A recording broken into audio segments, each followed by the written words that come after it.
Kajian Kitab.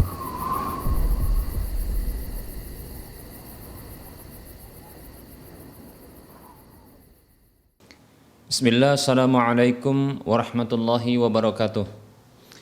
Innal hamdalillah nahmaduhu wa nasta'inuhu wa nastaghfiruh wa na'udzu billahi min shururi anfusina wa min sayyiati a'malina.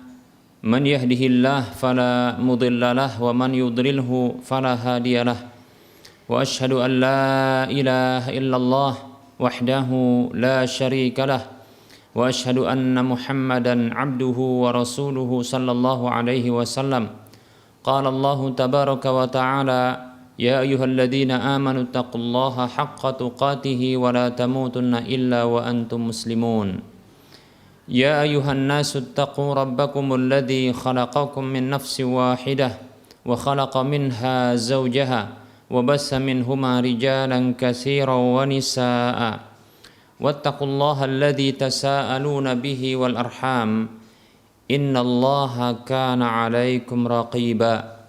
Ya ayyuhalladzina amanu taqullaha wa qulu qawlan sadida yuslih lakum a'malakum wa yaghfir lakum dhunubakum wa may yuti'illaha wa rasulahu faqad faza fawzan 'azima. Amma ba'd, fa inna asdaqal hadisi kitabullah wa khairal huda huda Rasulillah sallallahu alaihi wasallam wa syarrul umuri muhdatsatuha wa kullu muhdatsatin bid'ah wa kullu bid'atin dhalalah wa kullu dhalalatin finnar.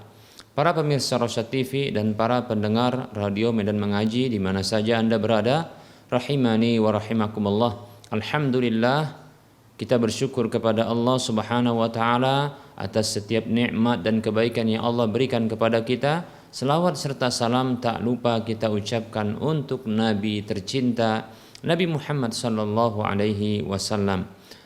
Para hamba Allah rahimani wa rahimakumullah, kita akan lanjutkan pembahasan kitab Minhajul Muslim dalam bab adab, dan kita masuki pembahasan adab baru, yaitu adab terhadap Rasulullah sallallahu alaihi wasallam. Para hamba Allah rahimani wa rahimakumullah, seorang muslim, seorang mukmin muncul dalam dirinya perasaan, sikap di mana ia harus wajib beradab yang mulia dan sempurna terhadap Rasulullah sallallahu alaihi wasallam. Karena beliau adalah utusan Allah Subhanahu wa taala. Karena beliau, lewat beliau kita mendapatkan nikmat terbesar, yaitu nikmat Islam dan iman. Para hamba Allah rahimani wa rahimakumullah, seorang muslim, seorang mukmin merasakan di dalam dirinya adanya kewajiban untuk beradab mulia terhadap Rasulullah sallallahu alaihi wasallam. Ini disebabkan beberapa faktor berikut ini. Yang pertama, Allah tabaraka wa taala sendiri yang mewajibkan bagi setiap muslim untuk beradab yang sempurna, beradab yang mulia terhadap Nabi sallallahu alaihi wasallam. Allah tabaraka wa taala secara jelas dan gamblang berfirman di dalam surah Al-Hujurat ayat 1, A'udzu billahi minasyaitonir rajim. Ya ayyuhalladzina amanu la tuqaddimu baina yadayillahi wa rasulih. Wahai orang-orang beriman, janganlah kalian mendahului Allah dan Rasulnya. Baik para hamba Allah rahimani wa rahimakumullah, Allah Subhanahu wa taala seru orang-orang beriman.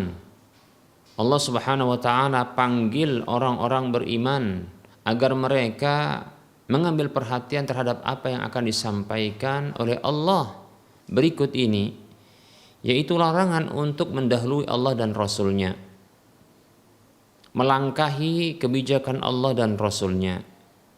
Dalam ayat yang lain, dalam surah Al-Hujurat ayat 2, Allah tabaraka wa ta'ala berfirman, A'udzu billahi minasyaitonir rajim. Ya ayyuhalladzina amanu la tarfa'u aswatakum fawqa sautin nabiyyi wa la tajharu lahu bil qawli ka jahri ba'dikum li ba'd an tahbata a'malukum wa antum la tash'urun. Allah tabaraka wa ta'ala berfirman yang artinya, wahai orang-orang beriman, kembali di ayat yang setelahnya dari surah Al-Hujurat ini, Hujurat ya. Ayat yang kedua setelah menyebutkan ayat yang pertama, kembali diulang seruan Allah Subhanahu wa taala terhadap orang-orang beriman. Karena memang begitu pentingnya hal ini sampai tak perlu untuk disertakan, dicukupkan dengan penyebutan yang di ayat pertama. Namun kembali diulang. Karena begitu pentingnya apa yang akan disampaikan berikut ini. Wahai orang-orang beriman, janganlah kalian tinggikan suara-suara kalian di atas suara Nabi SAW. Dan janganlah kalian keraskan suara kalian kepadanya. Sebagaimana kerasnya suara sebagian kalian terhadap sebagian yang lain. Sehingga hal itu akan membuat batalnya amal-amal kalian sementara kalian tidak menyadarinya. Baik para hamba Allah rahimani wa rahimakumullah. Di ayat yang pertama Allah Subhanahu wa taala melarang agar kita mendahului, melangkahi Allah dan Rasul-Nya. Di ayat yang kedua Allah larang kita untuk meninggikan suara, mengeraskan suara sebagaimana kebiasaan kita terhadap teman-teman kita, kawan-kawan kita, sahabat-sahabat kita, ya. Yang tindakan ini bisa membuat batalnya amal, masya Allah. Ini menunjukkan dahsyatnya, ya, larangan ini, kerasnya larangan ini. Sekedar meninggikan suara karena mungkin tak suka, karena benci, ya, karena rival terhadap Nabi Sallallahu Alaihi Wasallam. Sebagaimana kalau kita tak suka dan benci atau rival terhadap, ya, sesama kita, di kalangan kita, teman-teman kita, kawan-kawan kita, atau orang-orang di sekitar kita, maka ketahuilah hal ini tak layak dilakukan di hadapan Nabi SAW, tak layak ditujukan kepada Nabi SAW. Bahkan ini akan membatalkan amal kita, menghanguskan amal kita, membuat sirna amal-amal kita. Masya Allah, luar biasa. Tahukah kita amal apakah yang ternyata juga bisa membatalkan? Perbuatan apakah yang bisa membuat batalnya amal? Kesyirikan, ya. Ternyata mengeraskan suara di hadapan Nabi SAW itu disamakan dengan kesyirikan oleh Allah Subhanahu wa taala, ya. Yaitu sama-sama berakibat batalnya amal, ya. Baik para hamba Allah rahimani wa rahimakumullah, ini menunjukkan bahayanya tindakan ini. Sekaligus ini menunjukkan, ya, wajibnya beradab mulia, beradab yang sempurna terhadap Nabi kita Muhammad sallallahu alaihi wasallam. Baik para hamba Allah rahimani wa rahimakumullah.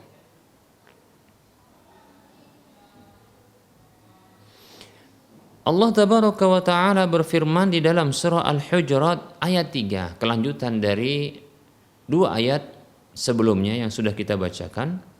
Allah berfirman, A'udzu billahi minasyaitonir rajim. Innal ladzina yaghudduna aswatahum 'inda Rasulillahi ulaika alladzina imtahana Allahu qulubahum littaqwa lahum maghfiratun wa ajrun 'adzim.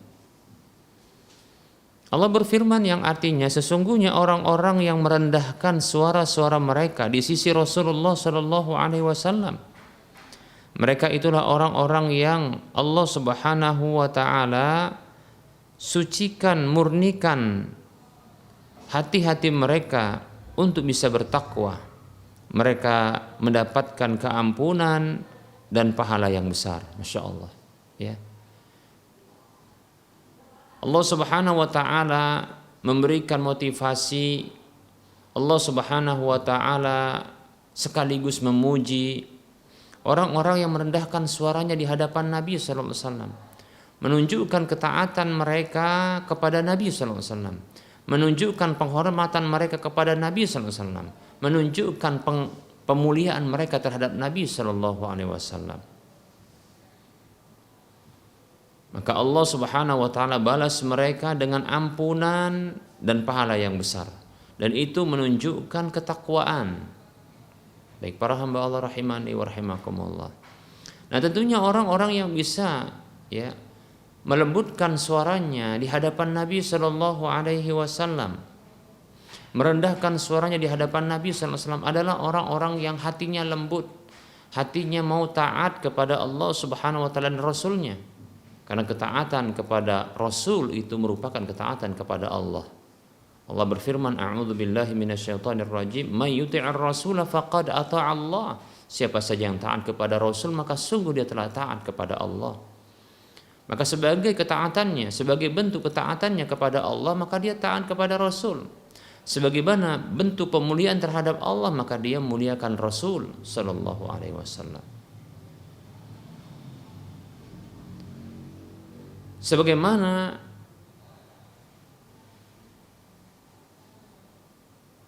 dia menjadi hamba yang baik di hadapan Allah Subhanahu wa taala, maka dia pun ya menjadi seorang umat yang baik terhadap utusan Allah Subhanahu wa taala, ya, di hadapan utusan Allah Subhanahu wa taala. Baik para hamba Allah rahimani wa rahimakumullah. Ini kembali menunjukkan kepada kita begitu pentingnya, ya, begitu besarnya keutamaan beradab yang mulia terhadap Rasulullah Sallallahu Alaihi Wasallam, sampai mendapatkan ampunan sekedar hanya merendahkan suara, sekedar hanya melembutkan suara di sisi Rasulullah Sallallahu Alaihi Wasallam. Allah berikan keikhlasan bagi dirinya, Allah berikan ketakwaan bagi dirinya, Allah berikan ampunan untuknya, Allah berikan pahala yang besar baginya, Masya Allah. Allah berikan pahala yang besar kepadanya. Baik para hamba Allah rahimani wa rahimakumullah. Kemudian Allah Subhanahu wa taala berfirman di dalam surah Al-Hujurat ayat 4 dan 5. Kelanjutan dari 3 ayat sebelumnya.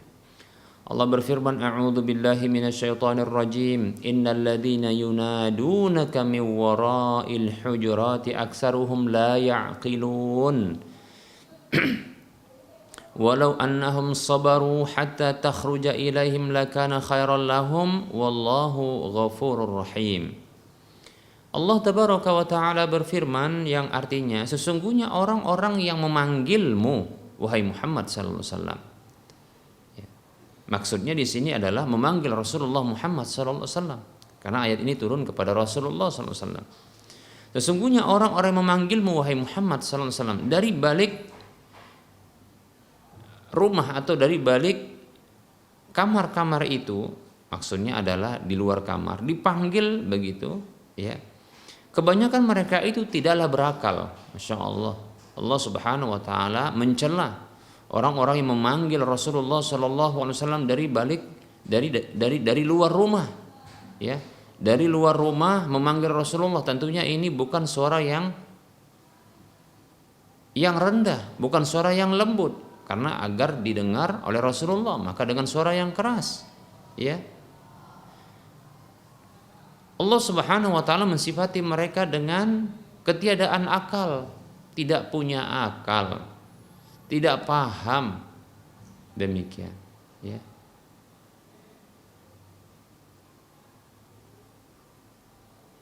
Kenapa?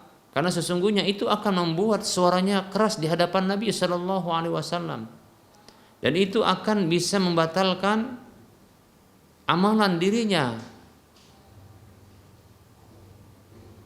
dalam kondisi dia tidak menyadarinya. Dan dia akan mendapatkan dia akan kehilangan kesempatan untuk bisa mendapatkan ketakwaan, ampunan dan pahala yang besar. Baik para hamba Allah rahimani wa rahimakumullah. Ya. Allah cela orang-orang yang memanggil Rasulullah SAW ya dari luar kamar Rasulullah SAW. Kata Allah Subhanahu Wa Taala, andaikan mereka itu bersabar sampai engkau keluar kepada mereka, tentulah itu lebih baik bagi mereka. Dan Allah Maha Pengampun lagi Maha Penyayang. Ya tentu kita katakan Nabi SAW tentunya punya keperluan dengan istri-istri beliau. Beliau punya hajat terhadap istri-istri beliau. Rumah tangga beliau juga butuh ya dengan beliau, kehadiran beliau. Nah, andaikan Rasulullah SAW ya yang juga begitu besar perhatian kepada umatnya ya dan menghabiskan waktu untuk umatnya, maka tentunya akan terbengkalai kewajiban rumah tangga beliau. Dan beliau bukanlah orang yang mengabaikan hak-hak umat beliau sallallahu alaihi wasallam. Ya tidak mungkin Rasulullah SAW ya itu lari dari tanggung jawab untuk membimbing umat. Maka tentunya Rasulullah sallallahu alaihi wasallam akan keluar menuju umat beliau, menyelesaikan permasalahan beliau. Hanya saja mungkin ada orang yang tak sabar. Ada orang yang mereka kurang akal sehingga harus memanggil Rasulullah sallallahu alaihi wasallam ya dari luar kamar beliau atau dari luar rumah beliau, demikian. Baik para hamba Allah rahimani wa rahimakumullah.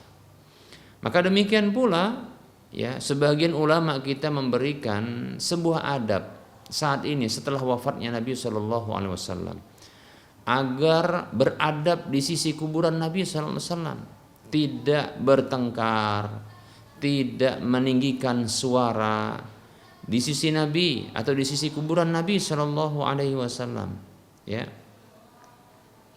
Tidak juga mengucapkan salam, ya, selawat, ya, di sisi kuburan Nabi dengan suara yang keras, ya, Shallallahu Alaihi Wasallam. Demikian para hamba Allah rahimani wa rahimakumullah. Itu lebih baik bagi kita. Baik para hamba Allah rahimani wa rahimakumullah. Kemudian dalam ayat yang lain Allah Subhanahu wa taala berfirman dalam surah An-Nur ayat 63. Allah berfirman, A'udzu billahi minasyaitonir rajim, la taj'alu du'a ar-rasuli bainakum ka du'a'i ba'dikum ba'dha. Kata Allah Subhanahu wa taala, janganlah kalian jadikan panggilan kepada Rasul itu di antara kalian seperti panggilan seruan sebagian kalian terhadap sebagian yang lain. Ya kalau memanggil Rasul sallallahu alaihi wasallam ini janganlah memanggil dengan sebutan nama, ya. Ini tidak sopan. Ya, ini dilarang oleh Allah Subhanahu wa taala sebagai zat yang mengutus Rasulullah SAW. Makanya kita dapatkan ya sebutan-sebutan yang sering muncul dari lisan para sahabat radhiyallahu anhum ajma'in adalah ungkapan Rasulullah, ya Rasulullah, ya Nabi Allah, demikian. Tidak pernah kita dapatkan ya para sahabat Nabi SAW itu memanggil dengan sebutan ya Muhammad, ya Muhammad, kecuali ya sebagian orang-orang yang bodoh, kecuali sebagian dari orang-orang Arab Badui, kecuali sebagian orang-orang kafir, demikian ya, seperti itu.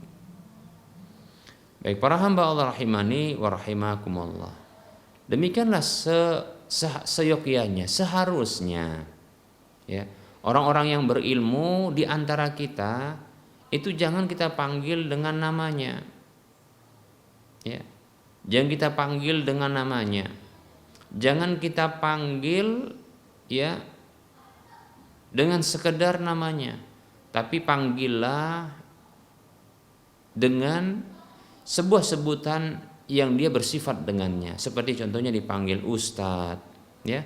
Kalau dia seorang ulama dipanggil dengan ya syekh begitu, ya, demikian, ya. Atau guru kita panggil dengan demikian, ya. Selain untuk menolongnya agar dia terus menghiasi dirinya dengan sifat-sifat, ya, ahli ilmu, sifat-sifat dai, ya. Ini juga sebagai bentuk adab kepadanya, ya. Bahkan adab terhadap ilmu yang dimilikinya, demikian. Coba bayangkan Nabi SAW, orang-orang yang di sekitar beliau itu ada di antara mereka yang di dalam kebiasaan kita itu tinggi kedudukannya. Contohnya adalah Abu Bakar dan Umar radhiyallahu anhuma. Keduanya itu adalah mertua Nabi SAW. Tapi ketika mereka Abu Bakar dan Umar radhiyallahu anhuma memanggil Nabi kita Muhammad SAW itu dengan sebutan ya Rasulullah, ya Nabi Allah, kurang lebih demikian, ya. Nah, bukan seperti kita mungkin saat ini, ya, kita dapatkan sebahagian dari kita tatkala, ya, kita menjadi salah satu mad'u, yaitu orang yang belajar ilmu dari seorang ustadz yang masya Allah, contohnya ustadz yang dia ilmunya luar biasa, ya, menyampaikan ilmu dalam usia masih muda, ternyata lajang, jomblo. Lantas di antara kita orang-orang tua yang punya anak gadis itu menawarkan kepada sang ustadz, Ustadz, sudah punya pasangan hidup belum? Ya, dipanggil ustadz. Ya, dipanggil ustadz. Akhirnya tawaran untuk menikah dengan sang putrinya itu diterima oleh sang ustadz. Jadilah sang ustadz itu menantu bagi ayah sang putri tersebut. Nah, ketika sudah jadi dipanggil nama, ini kurang adab. Nah, begitu. Kan dalam uruf kita demikian, ya, kita katakan malah dalam kebiasaan kita, ya, itu adab sangat dijunjung, ya. Betul kita katakan bahwasanya dia adalah menantu kita, katakan demikian. Dan kita adalah mertuanya, betul. Tapi selayaknya sebagaimana, ya, dia adalah seorang ustadz, maka muliakan dia dengan keilmuan yang dimilikinya. Bahkan sebelum, ya, kita menikahkan putri kita dengannya, kita panggil ya sesuai dengan kedudukannya. Ustadz dipanggil. Setelah menjadi menantu juga demikian, dipanggil dengan ustadz. Itulah yang dituntut kepada kita. Adapun menantu kita yang juga dia ustadz, maka dia dituntut untuk menghormati kita sebagai mertuanya. Demikian, begitu, ya. Baik para hamba Allah rahimani wa rahimakumullah. Nah, ini dia, ya. Nah, ini adab yang mulia seperti itu. Baik para hamba Allah rahimani wa rahimakumullah. Nah, ini namanya kan mengkiaskan Rasulullah dengan selain Rasulullah. Kita katakan ya sebagai bentuk sebenarnya penghargaan terhadap ya ahli ilmu, orang yang punya ilmu. Itu sebenarnya, ya. Ya tentunya kita tidaklah memanggil orang-orang yang punya ilmu di antara kita dengan Rasul, dengan Nabi, tidak demikian, ya. Tapi kita panggil dengan kedudukannya sekaligus untuk membantunya agar dia bersifat dengan sifat keilmuan. Nah, demikian, ya. Sekaligus memuliakan ilmu tersebut. Baik para hamba Allah rahimani wa rahimakumullah. Kemudian Allah Subhanahu wa taala berfirman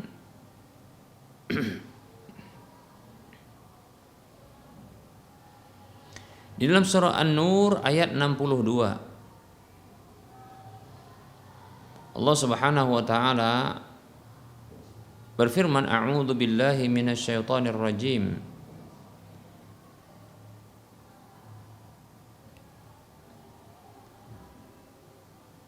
Innamal mu'minuna alladzina amanu billahi wa rasulihi wa idza kanu ma'ahu ala amrin jami'in la yadhhabu innamal mu'minuna alladzina amanu billahi wa rasulihi wa idza kanu ma'ahu ala amrin jami' lam yadhhabu hatta yasta'dzinuh. Allah Subhanahu wa taala berfirman yang artinya sesungguhnya orang-orang beriman itu hanyalah orang-orang yang mereka beriman kepada Allah Subhanahu wa taala dan Rasulnya, yaitu Muhammad sallallahu alaihi wasallam. Dan apabila mereka berada bersama Nabi sallallahu alaihi wasallam, bersamanya dalam sebuah urusan bersama, maka mereka tidak akan pergi meninggalkan beliau sallallahu alaihi wasallam sampai mereka minta izin kepadanya. Nah, ini juga adab, ya. Adab kepada Nabi sallallahu alaihi wasallam ini luar biasa, adab kepada Nabi. Jadi orang-orang beriman itu disifati oleh Allah Subhanahu wa taala adalah orang yang beriman kepada Allah dan Rasulnya sallallahu alaihi wasallam sekaligus beradab kepadanya. Dimana kalau dalam kondisi bersama dengan Rasulullah sallallahu alaihi wasallam dalam sebuah urusan bersama, tidaklah mereka pergi begitu saja meninggalkan Nabi kecuali mereka ini meminta izin terlebih dahulu. Ini adab kepada Nabi SAW. Sebenarnya ini juga adab dalam kehidupan kita. Ya, contohnya kalau kita bareng-bareng sama ustadz, ya, sama ulama. Ya. Ketika kita bersama dengan ustadz atau ulama, kita katakan, ya, urusannya bersama. Nah, tentunya kita tidak akan pergi begitu saja nyelonong, tapi kalau nyelonong ini muncul, ya, maksudnya pergi menghilang begitu saja tanpa kita minta izin, sehingga ini akan membuat, ya, sang ustadz, sang guru, sang ulama tersebut dia kecarian kemana si fulan, demikian, ya. Ini adab, ya. Lebih-lebih urusan belum selesai, yang ini harus ditanggung bersama, contohnya demikian. Baik para hamba Allah rahimani wa rahimakumullah. Nah, ini adab, ya, yang semestinya kita juga harus miliki yang seperti ini. Baik, Allah Subhanahu wa taala berfirman masih di surah An-Nur ayat 62. Allah Subhanahu wa taala berfirman, a'udzu billahi minasyaitonir rajim. Innal ladzina yasta'dzinunaka ulaika alladzina yu'minuna billahi wa rasulihi fa idza ista'zanuka li ba'di sya'nihim fa'dzan liman syi'ta minhum. Allah Subhanahu wa taala berfirman yang artinya sesungguhnya orang-orang yang minta izin kepadamu wahai Muhammad sallallahu alaihi wasallam, mereka itulah orang-orang yang beriman kepada Allah dan Rasulnya. Lihat, ya. Jadi Allah memberikan sifat kepada orang yang beriman kepada Allah dan Rasulnya, itu orang yang minta izin kepada Rasulullah. Lalu Allah berfirman yang artinya, maka apabila mereka itu minta izin kepadamu untuk sebagian urusan mereka, maka berilah izin bagi siapa saja yang engkau inginkan dari mereka, demikian, ya, yang engkau kehendaki dari mereka. Ya, dikasih izinlah karena ada keperluan mereka, ya, untuk mereka selesaikan. Demikian, ya. Ini adab di sisi Nabi sallallahu alaihi wasallam, adab yang mulia, yang luar biasa kita katakan, ya. Ada urusan bersama dengan Nabi, maka apa? Ya, jangan nyelonong, jangan pergi begitu saja, menghilang begitu saja, minta izin. Ya, kalau minta izin itulah orang yang punya iman kepada Allah dan Rasulnya. Nah, kalau minta izin, ya Rasulullah diharapkan untuk bisa memberikan izin kepada mereka. Demikian. Baik para hamba Allah rahimani wa rahimakumullah. Dalam ayat yang lain, ya, Allah Subhanahu wa taala berfirman, ini dalam surah Al-Mujadilah, ya, ayat 12, Allah Subhanahu wa taala berfirman, a'udzu billahi minasyaitonir rajim. Ya ayyuhalladzina amanu idza najaitumur rasul faqaddimu baina yaday najwakum sadaqah dzalika khairul lakum wa athhar fa in lam tajidu fa innallaha ghafurur rahim. Allah Subhanahu wa taala berfirman yang artinya, wahai orang-orang beriman, kembali diseru orang-orang beriman agar orang-orang yang merasa punya iman dalam diri mereka itu terpanggil untuk memperhatikan apa yang akan disampaikan berikut ini. Apa kata Allah? Yang artinya apabila kalian itu mengadakan pembicaraan khusus dengan Nabi Shallallahu Alaihi Wasallam, maka hendaklah kalian mengeluarkan sedekah kepada orang-orang miskin sebelum melakukan pembicaraan tersebut. Itu lebih baik bagi kalian dan lebih suci bagi kalian. Namun apabila kalian tidak mendapati harta untuk bisa disedekahkan, maka sesungguhnya Allah Maha Pengampun lagi Maha Penyayang. Masya Allah, para hamba Allah rahimani wa rahimakumullah. Nah, ini adab yang luar biasa ya, yang diajarkan oleh Allah Subhanahu wa taala ya, agar kita beradab yang mulia di hadapan Rasulullah sallallahu alaihi wasallam. Baik para hamba Allah rahimani wa rahimakumullah, masih banyak ya penjelasan-penjelasan terkait dengan adab kepada Rasulullah sallallahu alaihi wasallam. Untuk pertemuan kali ini kita cukupkan terlebih dahulu. Insyaallah ta'ala kita akan lanjutkan pada pertemuan mendatang. Baik para hamba Allah rahimani wa rahimakumullah, kita buka sesi soal jawab. Bagi para pemirsa yang ingin bertanya, silahkan layangkan pertanyaan berupa tulisan ke nomor layanan kami 0822 8888 6630 atau di nomor yang lain 085 261904177. Baik para hamba Allah rahimani wa rahimakumullah, kita buka sesi soal jawab.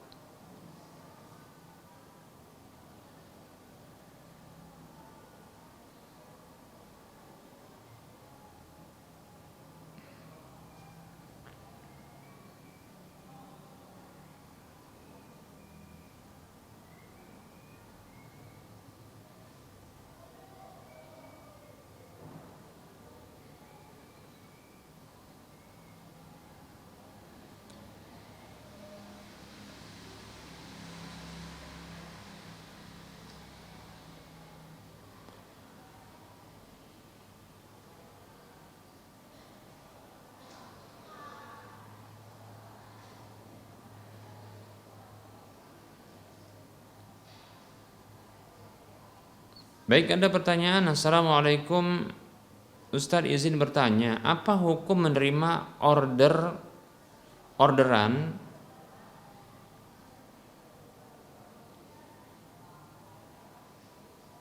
lewat ojek online ya, berupa pesanan makanan Chinese food yang terkandung barang yang haram? Apakah harus disama atau bagaimana Ustaz? Afwan. Waalaikumsalam warahmatullahi wabarakatuh. Ketahuilah bahwasanya para driver dari ojek online ketika mereka menerima pesanan untuk membelikan makanan, ketahuilah sesungguhnya mereka itu adalah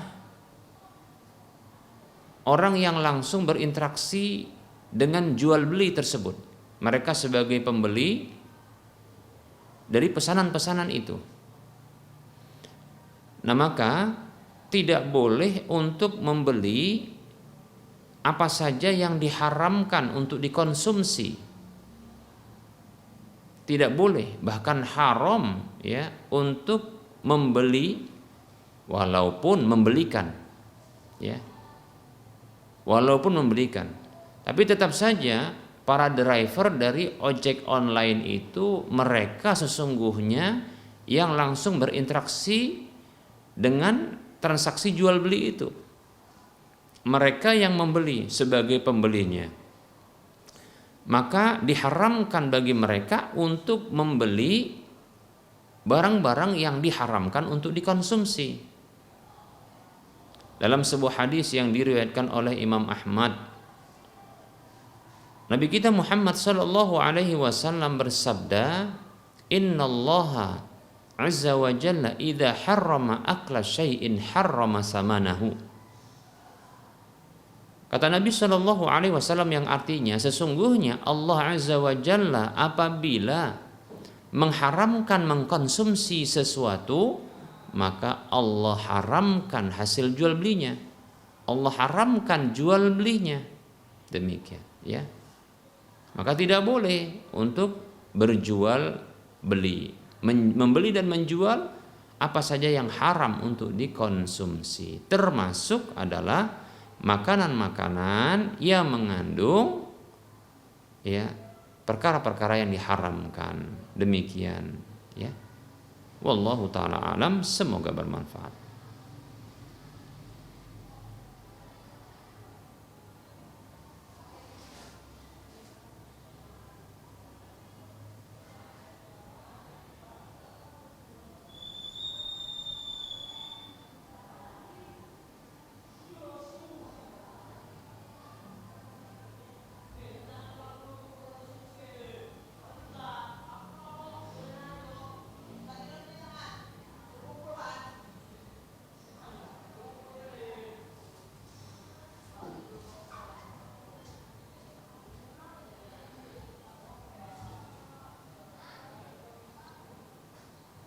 Pertanyaan berikutnya,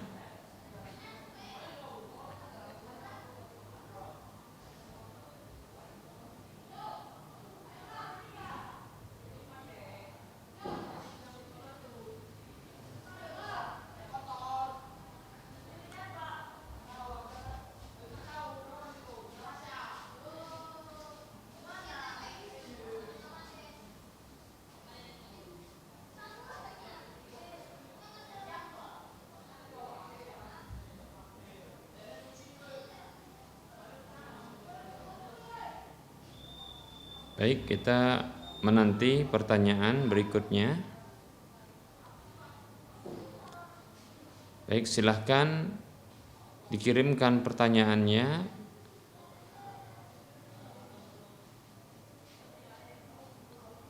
di nomor 0822 8888 6630.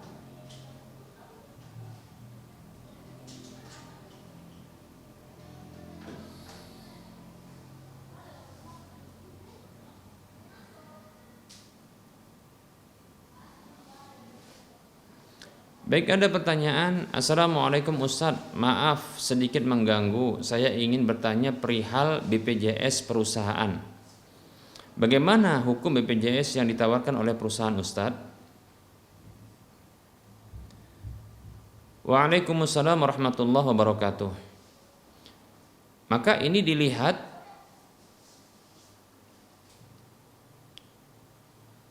skema BPJS-nya, ya. Apabila yang ditawarkan adalah BPJS kesehatan, di mana setiap anggota yang membayar premi dari BPJS tersebut, baik itu dipotong langsung dari gaji oleh perusahaan, atau yang sifatnya mandiri. Nah, ini sebagaimana yang non pegawai atau non pekerja, ya. Dan biaya yang dibayarkan tersebut ini tidak diharapkan kembali berupa uang. Namun ini hanyalah bentuk hibah, ya. Yang ini tidak akan kembali berupa uang. Hanya saja akan didapatkan layanan-layanan berupa kesehatan dan yang semisalnya dari pihak BPJS apabila terpenuhi syarat dengan cara mengklaimnya. Maka bentuk ya skema BPJS yang seperti ini yang pada umumnya adalah ya BPJS kesehatan ya. Maka ini termasuk asuransi ta'awun, yaitu asuransi gotong royong yang berbasis hibah, yaitu pemberian, bukan riba ya, tapi hibah, yaitu pemberian. Jadi para anggota mereka ya bersedia untuk secara sukarela mengeluarkan harta yang nanti hartanya ini dikelola ya bagi kemaslahatan para anggota, demikian, yang mereka tidak akan dikembalikan uang mereka tersebut ya, kemaslahatan dari sisi kesehatan seperti itu, mendapatkan layanan kesehatan ya. Maka yang seperti ini insyaallah taala tidak mengapa ya, asalkan tidak ada denda keterlambatannya, wallahu taala alam. Adapun BPJS perusahaan yang dia untuk pensiun ya, yang ini dipotong setiap bulannya secara langsung oleh pihak perusahaan, dan ini akan diakumulasi terus ya. Nah, nanti di akhir dari kerja setelah pensiun maka akan diberikan ya dengan plus tambahannya ya. Maka yang seperti ini mengandung riba, mengandung gharar, mengandung judi. Nah, inilah dia asuransi konvensional secara umum. Demikian. Jadi yang diadopsi pada BPJS ya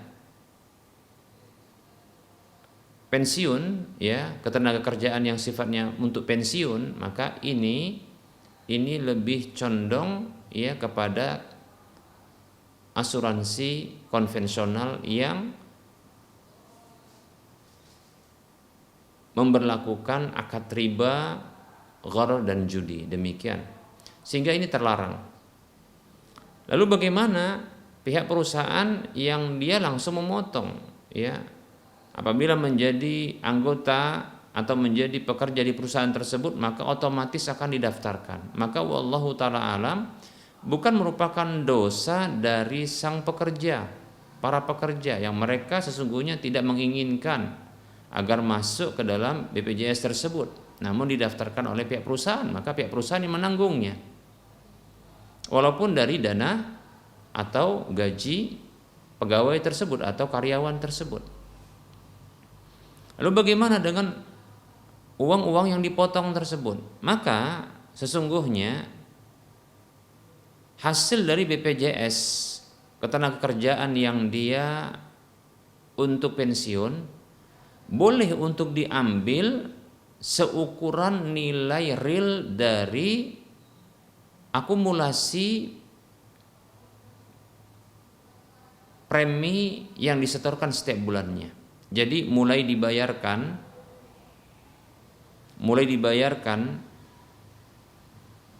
potongan-potongan untuk pembayaran premi BPJS ini setiap bulannya sampai akhir bekerja, maka nominal-nominal ini, uang-uang ini dijumlahkan, diakumulasikan totalnya. Kemudian diurus ya BPJS ketenagakerjaan untuk pensiun itu, lalu diambil seukuran dari nilai akumulasi premi yang masa kerja yang sudah dijalani, demikian ya. Adapun sisanya maka haram untuk diambil, maka itu boleh diarahkan kepada hal-hal yang lainnya ya, tidak boleh untuk digunakan oleh ya orang yang pensiun tersebut dari pekerjaannya yang dia terdaftar sebagai anggota BPJS atau peserta BPJS ketenagakerjaan untuk pensiun. Nah, seperti itu ya. Jadi sisanya tidak boleh diambil. Yang boleh diambil adalah ya akumulasi dari total nominal premi yang disetorkan. Wallahu taala a'lam.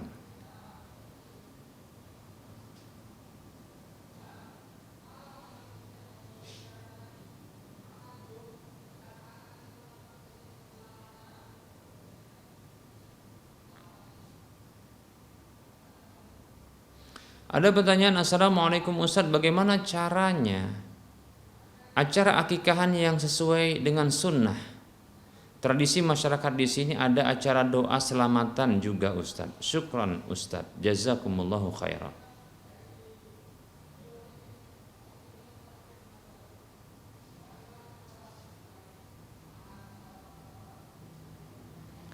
Waalaikumsalam warahmatullahi wabarakatuh. Acara akikah sesungguhnya adalah acara undangan makan atas kelahiran anak yang dianjurkan bagi orang tua atau wali dari sang anak untuk menyembelih kambing. Apabila bayi yang terlahir tersebut adalah laki-laki, maka 2 ekor kambing yang sepadan. Apabila bayi yang terlahir tersebut adalah berjenis kelamin wanita, maka 1 ekor kambing saja, demikian. Kemudian dimasak, ini bertambah pahala. Kemudian dihidangkan makanan yang bersamanya, bersama daging akikah tersebut. Lalu diundang orang-orang sekitar. Maka ini sunnah Nabi SAW yang di sana ada bertambah pahala karena ya ada undangan makannya, ya bukan hanya daging kambing saja, tapi di sana ada nasi, ada sayur mayur, acar dan semisalnya, demikian ya. Ini semakin menambah pahala tentunya. Mengundang orang makan juga ini ya hal yang baik insyaallah taala. Ya. Sebagai bentuk kegembiraan atas kelahiran anak tersebut. Ya, ini bahasa kita syukuran begitu ya. Kemudian dianjurkan bersamaan dengan itu adalah memberikan nama di hari yang ke-7. Akikah ini dianjurkan di hari ke-7, bersamaan dengan itu dianjurkan untuk menyematkan nama. Kalau bahasa kita tabal nama, menabalkan nama, untuk wilayah Medan dan sekitarnya begitu ucapannya ya. Sebenarnya untuk menyematkan nama bagi sang anak ketika orang-orang yang menjadi ya peserta undangan hadir bertanya siapa nama sang anak, maka disebutkan namanya seperti itu ya. Pilihkan nama yang baik, bahkan terbaik, yang memiliki mengandung doa yang baik pula, seperti itu ya. Nah, bersamaan dengan itu pula dianjurkan untuk mencukur rambut kepala sang bayi. Lalu menimbang rambut-rambut yang dicukur tersebut dengan timbangan emas ya, kemudian nanti dikeluarkan ya sedekah senilai dengan berat emas atau perak. Jika keluar 10 gram katakanlah begitu, atau keluar ya timbangan tersebut ya, itu rambut-rambut yang dicukur dari sang bayi itu ternyata ya sekadar 2 gram, maka bisa untuk bersedekah dengan 2 gram emas, bisa dengan emasnya atau bisa juga dengan ya nilai uang, atau dengan perak bila sempit ya atau belum lapang ketika itu, demikian seperti itu ya.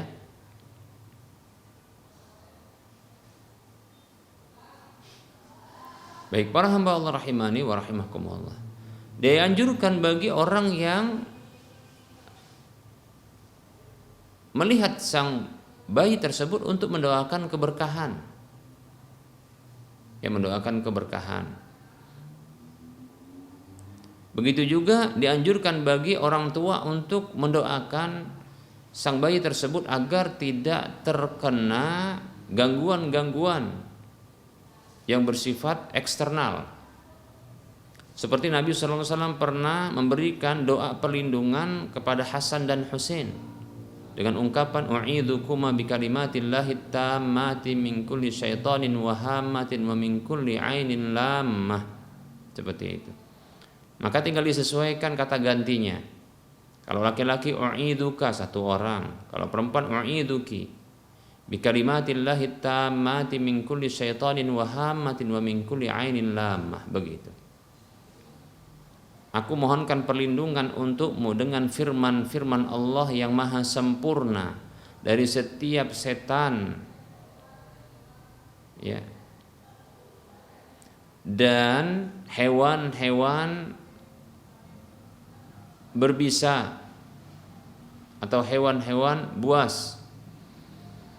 Demikian pula dari, ya, pandangan penyakit, ya, pandangan penyakit dari pandangan penyakit yang muncul dari pandangan mata sebab hasad, demikian, ya, seperti itu. Dan sunnah-sunnah yang lainnya, ya, seperti itu. Adapun berdoa bersama-sama secara khusus, ya, atau melakukan ritual-ritual yang lainnya, wallahu taala a'lam, ini setahu saya tidak ada, ya. Tidak perlu juga untuk berdoa bersama, tidak. Ya, kalau mau doakan saja sang bayi tersebut dengan doa keberkahan, ya. Seperti ketika melihat sang bayi didoakan barakallahu fik, ya, seperti itu. Atau didoakan semoga Allah menjadikannya sebagai anak yang soleh atau solihah. Atau doakan, ya, semoga menjadi umat Muhammad yang memberikan manfaat kepada sesama manusia, ya, umat Nabi Muhammad SAW yang bermanfaat bagi sesama manusia. Demikian, wallahu taala a'lam.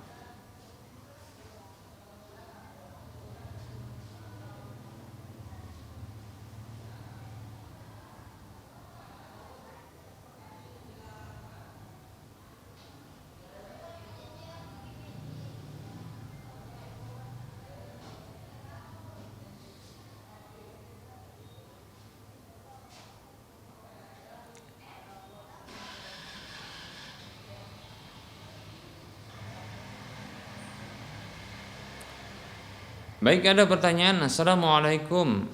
Izin bertanya Ustadz, apakah boleh merubah niat sholat sunat? Misalnya lagi sholat 2 rakaat ba'diyah isya, setelah isya, lalu pas di pertengahan sholat ingin menambahnya menjadi 3 rakaat, diubah menjadi sholat witir Ustadz. Jazakallahu khaira wa barakallahu fi. Waalaikumsalam warahmatullahi wabarakatuh. Merubah niat dalam kondisi sudah masuk ke dalam sholat, dirubah niat menjadi sholat yang lainnya, sementara sholat yang pertama adalah sholat yang memiliki sebab khusus, seperti contohnya tadi kita katakan sholat sunat rawatib sebelum dan sesudah, itu sebabnya, ya, karena dia menyertai sholat fardu sebelum atau setelah, ini punya sebab. Nah, maka tidak boleh merubahnya, ya, dalam pertengahan sholat atau dalam kondisi masih sholat atau sudah masuk ke dalam sholat. Tidak boleh merubahnya kepada niat yang lainnya, tidak boleh, ya. Sebagian ulama yang membolehkan, maksudnya sebagian ulama mereka membolehkan untuk sholat sunat yang tidak ada niat khusus atau sebab khusus, yaitu disebut dengan sholat sunat mutlak. Hanya pengen sholat saja, jadi nggak punya sebab khusus, ya.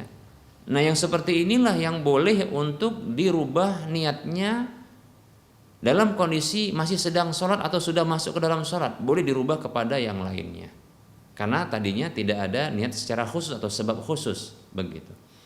Adapun untuk sholat sunat yang sudah memiliki yang dia memiliki sebab khusus dan sudah masuk ke dalam sholat dengan takbiratul ihram, maka tidak boleh dirubah niatnya kepada niat yang lainnya, seperti itu. Mengapa demikian? Karena sesungguhnya apabila dirubah, maka tentunya perubahan itu adalah membatalkan niat sebelumnya, lalu, ya, mengadakan niat yang lainnya. Maka apabila ini dilakukan, membatalkan niat sebelumnya, sementara dalam kondisi masih sholat, lalu meneruskan sholat itu dengan niat yang lainnya tanpa melakukan takbiratul ihram, ini membuat sholat itu batal, begitu, paham, ya? Ini contoh, ya. Contoh. Dalam kasus yang ditanyakan ini, ya, orang tersebut takbiratul ihram Allahu Akbar, ya. Setelah membaca Al-Fatihah, sebelumnya membaca doa iftitah, membaca Al-Fatihah, kemudian membaca surat, lalu teringat ingin merubah niat. Tadi ini salat sunat ba'diyah isya, setelah isya 2 rakaat. Lalu setelah membaca atau sudah takbiratul ihram, sudah membaca Al-Fatihah atau sedang membaca Al-Fatihah, ya, atau yang lainnya, atau dalam kondisi ruku atau yang seterusnya, yang jelas sudah masuk ke dalam sholat, lalu ingin merubah niatnya. Apabila dilakukan perubahan tersebut, jadilah sholat yang niat awalnya adalah sholat sunat ba'diyah isya, lalu dirubah menjadi sholat witir. Ketahuilah, ketika terjadi perubahan tersebut, sesungguhnya orang ini sedang membatalkan niat sholat, dengan sendirinya membatalkan sholat. Lalu merubah masuk ke dalam sholat witir, dan dilakukan itu tanpa takbiratul ihram,